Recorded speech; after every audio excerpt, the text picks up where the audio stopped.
I think a lot of people worry, right, about masturbation or viewing pornography to masturbation and how that affects your experience of pleasure with another partner. Particularly because a lot of young people are learning how Yeah, to pleasure through themselves. So, have right. you found any evidence of that? Obviously not in rats, but in humans for sure. There is evidence that people are weird, right? I mean, rats, I don't think would ever do this. They don't get stuck in a habit. They just naturally do something different. Whereas we tend to get stuck in habits. And it seems to be part of the great, weird part of human existence that we like things that are predictable, but things that are predictable bore us. So eventually predictability is boring, and doing it, every Friday night at 11:30 when the evening news signs off becomes boring, right? And people know this because they have fantasies. They have fantasies about what they like to do, what they wish they could do if only they were with the right person or in the right, uh, I don't know, circumstance for it to be done. You saw this with Masters and Johnson, yeah, when they did their original sensate focused therapy in groups. So, they have 2 weeks. These people can't touch each other for a week and a half of that 2 weeks, and they're listening to other people's fantasies. And everybody's getting completely crazy about the, they're, it's like, oh my God, I really want to do this. But no, you can't. Now you've got to then discover the erogenous parts of your partner and discover them in yourself. And by the second Friday, it was, release the hounds. Okay. And people would always say, oh my God, I felt like I was 16 again. It was so good. It was so amazing. Now they're doing the same thing with their partners, but they've gotten turned on by their partner's fantasies and turned on maybe by expressing their own. Yeah. And what I think is really interesting is that that's exactly what well, I mean, it's probably always been this way, but this is what porn gives you. It's a venue for arousal, and it's a fantasy venue for arousal, right? Either by being explicit or by doing something that has some kind of fantasy storyline to it, right? So, you go on Pornhub and it's like, it's all fantasies.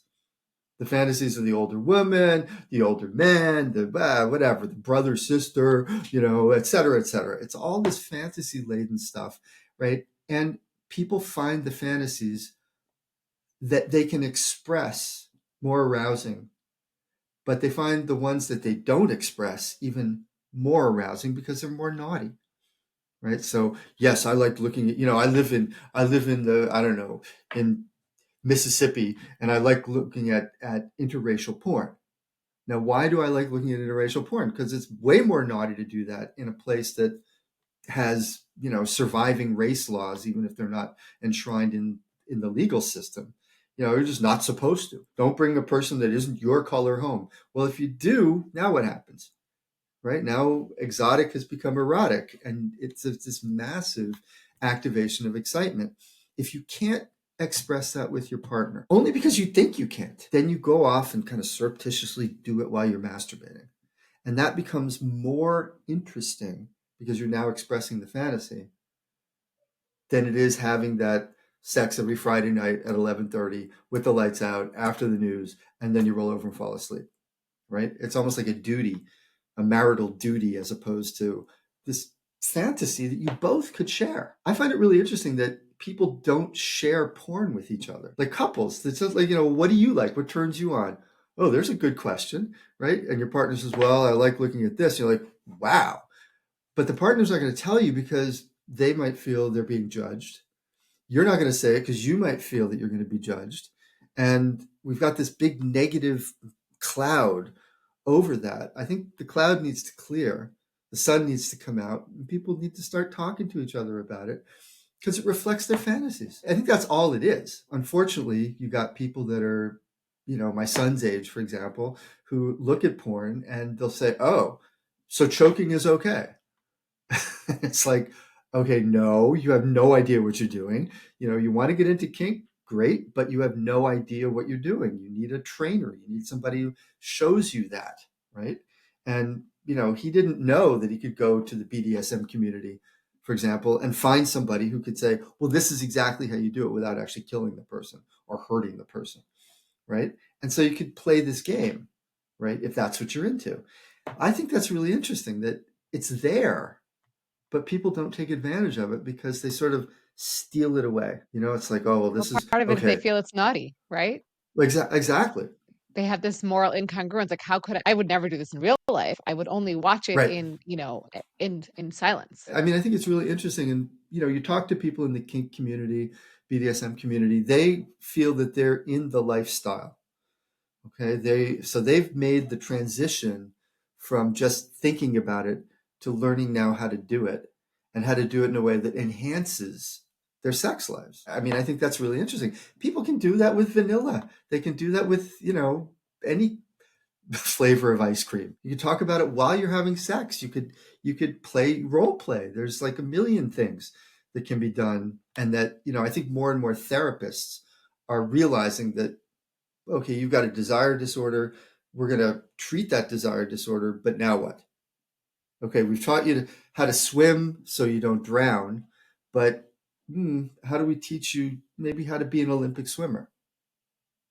Without imposing our own morality on you. But how can you now learn how to swim to bodybuild, or swim to, to achieve an end of greater closeness with your partner? It's challenging. I mean, I think that there's so much moral incongruence with pornography. Rather than looking at it as a tool that could be used potentially in a positive way, a lot of people end up having so much shame and guilt around it that, one, they feel like they're a bad person, or two, they just don't find that enjoyment in their own personal experiences, and then they develop all these issues like, oh, my sex life isn't great, or they don't connect with their partner like they should.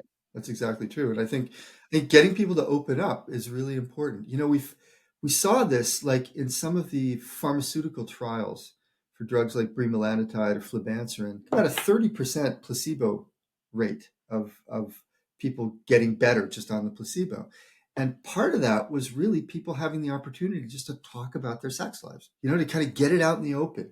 All this pent up, oh, I don't like it. I don't like it when he touches me this way, and he always touches me that way. And so just getting it out sometimes it lifts a huge weight off of people, and they can actually then express themselves sexually. I find that really interesting, that we are pent up about it. It's like, oh, I can't do this and I can't do that. And then it's like, I do it and it's like, is it okay?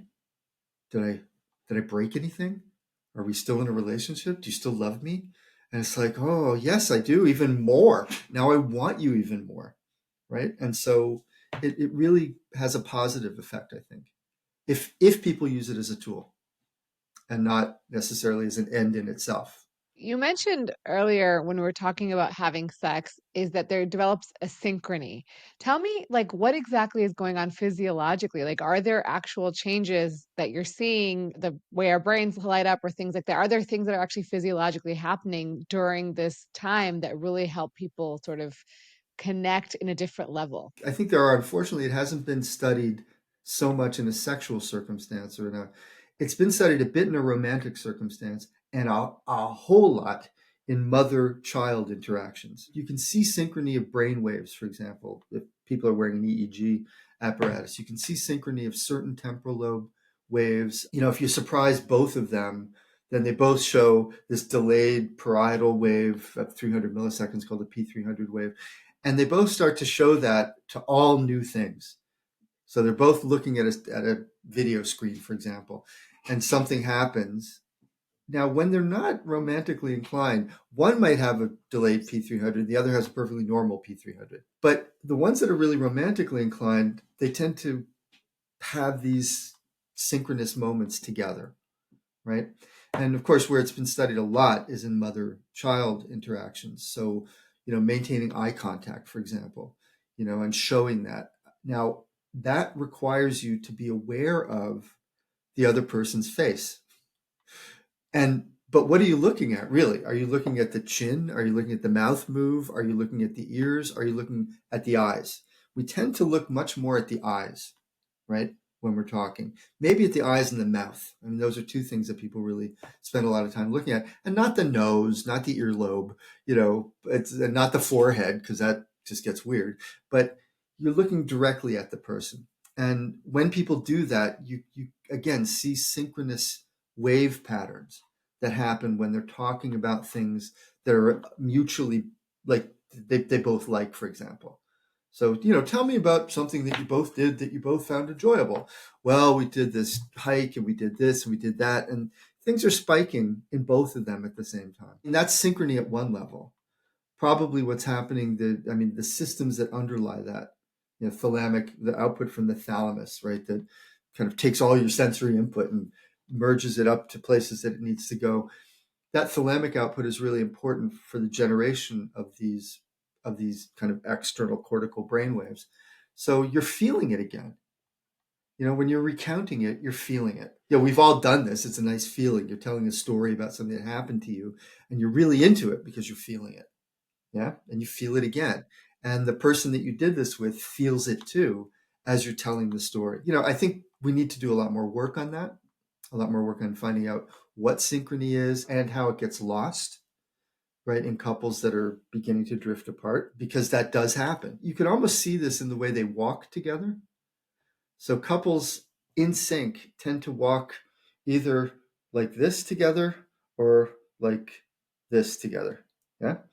And when they start like completely mismanaging that, yeah, it's really hard to keep your arm around a person or your hand in hand around a person because the lockstep is off, right? So they stop touching each other and they start really physically drifting apart.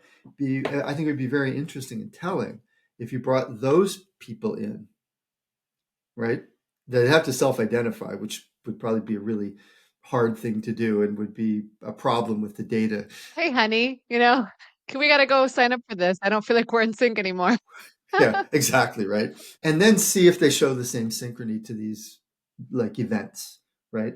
And if they don't, that tells you then that what their bodies are doing is a reflection of what their brains are doing, which is always the case. But this would show that in a way. And then if you could get them to be in sync again, it's sort of like the old idea. Well, I feel depressed, so if I feel depressed, I'm gonna hold my face to show the emotion that I'm experiencing. But what happens when I force myself to smile and I'm not feeling good, right? And in some cultures, people do that anyway. But does that contribute to less depression? Because your body is doing something and your brain is saying, oh, well, I'm smiling, therefore I'm probably not as depressed as I think I am. I mean, your brain is really good at detecting heart rate. Your brain is so sensitive to heart rate. And when heart rate goes up, your brain is like, okay, what's going on here? Why is this happening?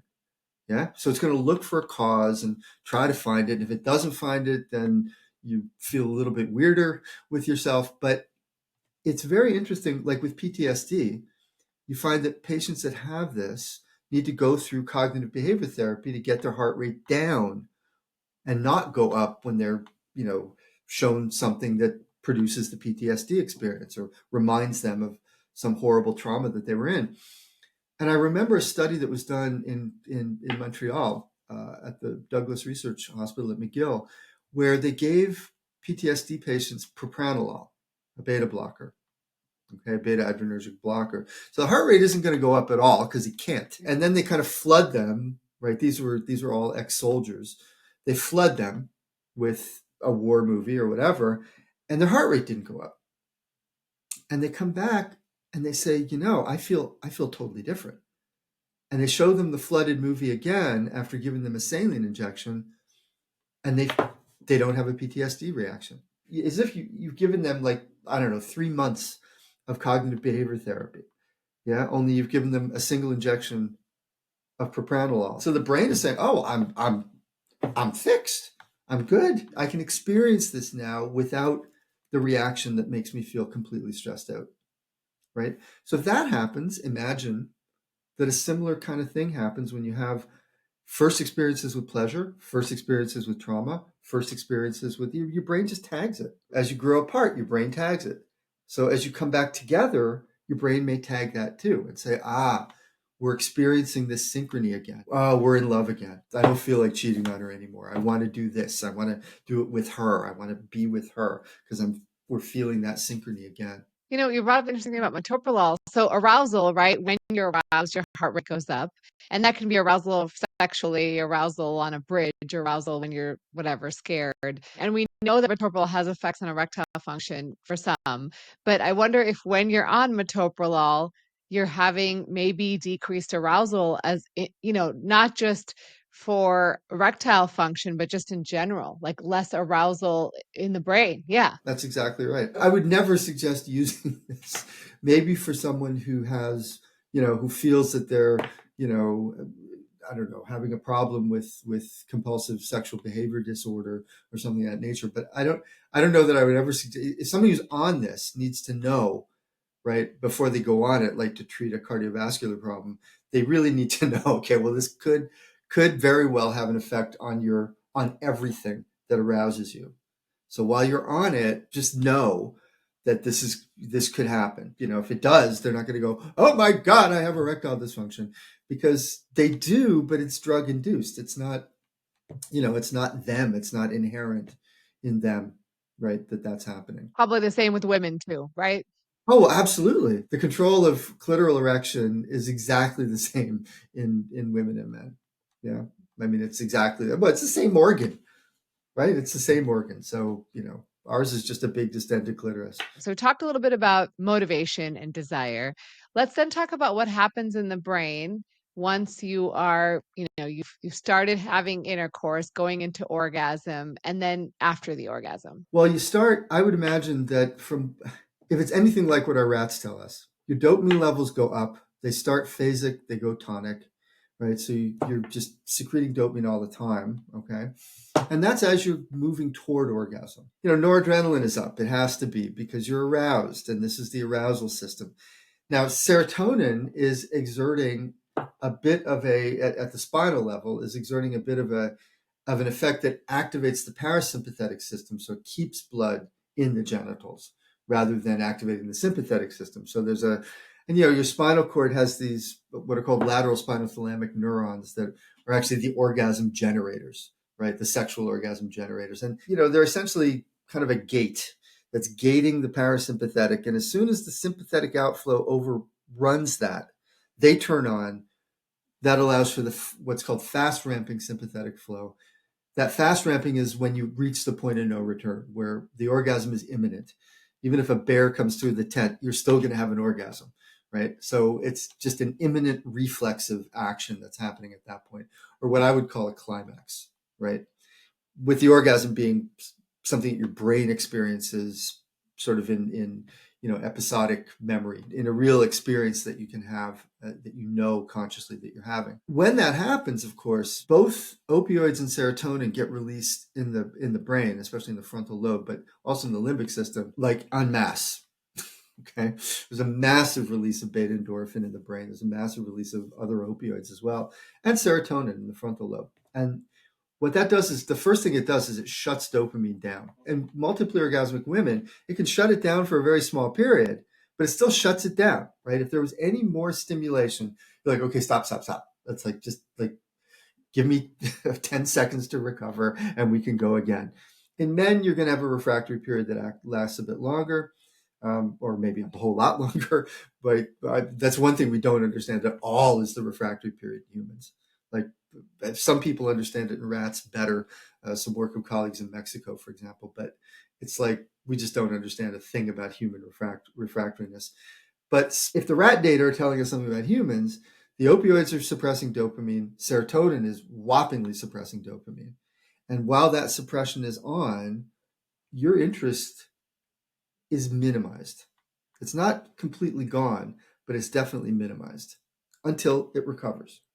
And once it recovers, you're back. That recovery is a real interesting phenomenon, because, again, we just don't know why. In some instances, it recovers faster. In other instances, it recovers slower. The pattern of orgasm seems to be the same in every person within each individual. You look at that in terms of the pelvic floor and the activation of the pelvic floor. So, some women have higher pelvic floor tension. Some have like almost no pelvic floor tension. And when they have an orgasm, it's almost like they have a volcanic eruption of the pelvic floor. The ones that have high tension tend to have an eruption that looks a bit like an avalanche, right? So it boom, boom, boom, boom, boom, boom, boom, and then pelvic floor tension goes down. Others have waves of it, with the waves coming every 10 seconds, or even every minute. Just depends on how that works. And they last anywhere between 8 and 20 seconds, right, in terms of the pelvic floor. But what's also happening is because the dopamine has gone down, you get this massive release of prolactin. Now, it's not going to make you lactate because it's not lasting very long, because the dopamine is going to come back when that serotonergic inhibition goes off. But that release of prolactin is another objective measure of orgasm, right? I mean, again, unless you're lactating or you have a pituitary adenoma that's secreting prolactin, or you've got, I don't know, like some horrible stress that is chronic and, long lasting and unavoidable. And, and now you begin to get a little prolactin release. You don't see that unless you're having an orgasm. Without doing an invasive thing, we can use some of these markers of orgasm to say, okay, did it really happen? Did you have a climax or did you have an orgasm? The orgasm is kind of added on top of the climax, that reflexive action, the movement from parasympathetic to sympathetic. I mean, it's an interesting thing that's happening in the brain. And of course, when dopamine goes down, your interest goes down, your motivation is less, right? Now, it doesn't mean you don't have motivation to go again. And that can depend on, a whole host of factors, one of which is the degree of sympathetic arousal that you're experiencing. So in new relationships, people might say, oh, well, God, I could ejaculate 3 times with this new relationship and blah, blah, blah. And then once we moved in together, well, now we're having sex once a week. What happened there? Well, I mean, again, habit can bring that sympathetic arousal down. Then you go and have vacation sex and suddenly you're, now doing it twice instead of 3 times. It just depends on that flip of that switch, both at the spinal level, but also in your brain, that's saying, oh my God, I'm really excited, right? As opposed to, same old, yeah, it's Friday, time for our duty. I think that people toggle between that. And then they do something where, again, we discussed porn, maybe they go and cheat on their partner with somebody else. And when they do that, well, now what? Now their sympathetic arousal is back. And they're like, oh, I felt young again with the new one. But they don't understand that, okay, get rid of the old one, go with the new one, same thing is going to happen. You're going to basically just go through this serial, quote unquote, serial monogamy, right? Where you're monogamous until it's no longer arousing. Then you go pick somebody else, without knowing that you could have all this arousal with your same partner. Because what the brain is doing is the same thing every time. It's just the level of arousal is going to change the context. It was Ian Kerner. We were just talking about how people refuse to work at sex. Like they just don't want to. They literally refuse to have any sort of oh no, sex should be natural. It should be easy. The arousal should always be there. But we're not cavemen and women anymore. There's stressors in life. There's a whole bunch of other things going on. We have these devices that maintain our interest. We have crazy pornography that's always accessible. And so yeah, you have to work at being with your partner and working on it if you want that arousal to stay high. That's absolutely right. People get a sense that working on it means that they're carrying like a big sack of bricks behind them. I have to work at this to get but as opposed to play. Remember being a kid, and when you played, what did you do? You did a little bit of this, then a little bit of that, then a little bit of something else. Then you spent a long time drawing with crayons and you made a picture. Now you're done with the picture. Now it's on to something else.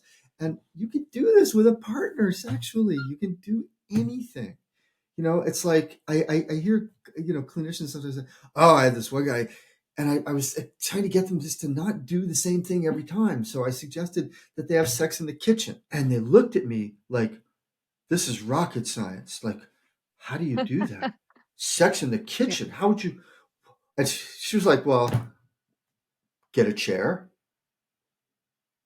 I don't know. Burn the pot roast. Go for crepes. I don't know. There's a way to do that. There's a way to have sex on a couch. There's a way to have sex in the basement. There's a way to do it in different rooms, not relegated only to a bed. Well, but the bed is comfortable. The couch is comfortable. A table can be comfortable. I think it can be anything. Sherhite has a great quote that, sex can be a hot dog and a Coke or a 5-course French meal, right? But the idea is not to do only one thing. Don't only live on a hot dog and a Coke, and don't only live on 5-course French meals, but steal a quickie. You're home for lunch, steal a quickie and go back to work, right? I mean, there's a million things to do that people can do. I think what happens is when they move in with each other, now it's like, oh, well, now sex is going to be easy because we can do it whenever we want because we live together. I don't have to go over to your place. You have to come over to my place. And then we have to arrange what's going to happen the next morning. When do you leave? Now we live together. So now it's easy. I think easy, of course, makes it less arousing just because it's easy, right? And it's always available. What people forget to do is date each other, right? They forget what it was like to plan for it, to anticipate it, to want it, to not have it whenever you want it, but have it on a date night. And don't go back home. Send the kids off to your grandparents. It's like rent a hotel room. Have sex in the hotel room. Now you're doing something interesting, maybe naughty, maybe however you experience it, but it's something different. And choose a different hotel every time. Like, don't go to the same hotel. Oh, let's go to room 457 because that's the room we always have. No, go to a different hotel. There's these websites now where you can like rent for a few hours, and it's not like the Motel 6s, like you can actually rent a nice hotel for like 4 hours. And absolutely, dating doesn't mean dinner and a movie. It can mean whatever you want it to mean. And I think that's so important. Absolutely. Like, just don't do the same thing over and over and over again. But again, that's the great human paradox. We want to be able to predict things. Habit allows you to predict things, but habit is boring. And so we move always, with like a sine wave through wanting things to be predictable to wanting things to be unpredictable, because it's way more arousing when they're unpredictable than when they're predictable. If you guys enjoyed that clip, make sure to check out the full video with Dr. Jim Pfaus right here.